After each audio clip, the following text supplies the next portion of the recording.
What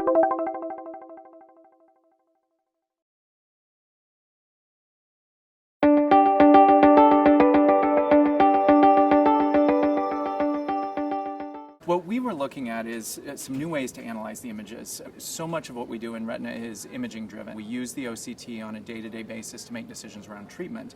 One of the big questions we have is there more information in those images that we can use to better understand treatment response, prognosis? And so the goal with this was that we've developed a novel platform that actually analyzes the images and can pull out specific features. So for example, compartments of where the subretinal fluid is or where the intraretinal fluid is.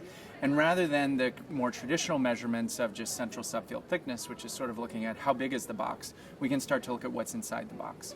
And so using that with this assessment, we use the OSPREY study, brolucizumab versus aflibercept in a matched phase study with Q8 dosing, but then at the very end of the study actually extended the brolucizumab group to Q12 weeks.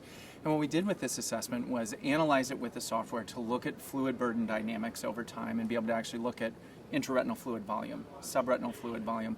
How does it change over time? And then at each time point within the study, does it stay consistent as well? Well, I think right now on the clinical standpoint, this is very early data. You know, it's really translational research to hopefully be in search of imaging biomarkers.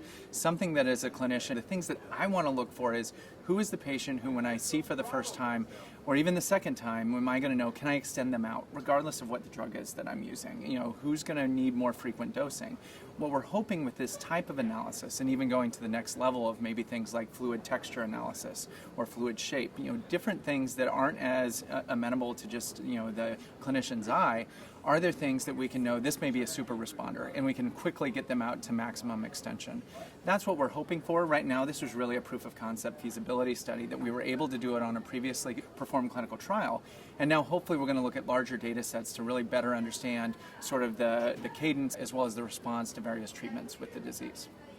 So really it is using OCT. I mean, we think about, you know, traditionally, is fluid present, is it not, is sort of a basic biomarker that we use. But really, we use that as a surrogate for exudative activity. But we can't really predict a lot based on the fluid. You know, we hear multiple talks today about visual acuity outcomes with persistent subretinal fluid tend to be better than without fluid or with intraretinal fluid. What we need to know is more. You know, there's just an incredible amount of information within each patient's image. How can we sort of unpack that and potentially see, are there phenotypic signatures within that? Yeah, right now it's theoretical, you know, but it's been shown in other areas of medicine using different types of computational analysis to say, well, this patient may behave differently than the other. And that's where we're hoping to go with this, is to really, besides just the overall fluid burden assessment, what are the fluid features? How does it tie in, for example, with, you know, one of the discussions earlier was the CNV complex. We're going to be looking at how that shape may essentially interact with the fluid compartments, as well as retinal integrity measures, specific retinal layers that may matter more than, for example, the entire retinal thickness measurements for outcomes.